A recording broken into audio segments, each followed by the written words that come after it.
pertama, Shelly akan berikan bagaimana mengambil foto dengan baik. Ya boleh ya? Sekaligus praktek.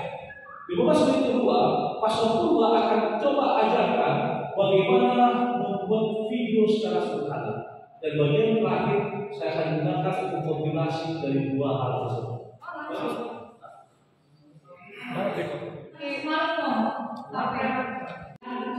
Jadi saya akan bagikan lebih khusus kamera dan tujuan selalu mengajarkan para misionaris untuk mengambil foto yang baik, karena kami akan menggunakan itu untuk dibagikan kepada orang lain. Entah itu kita akan taruh di majalah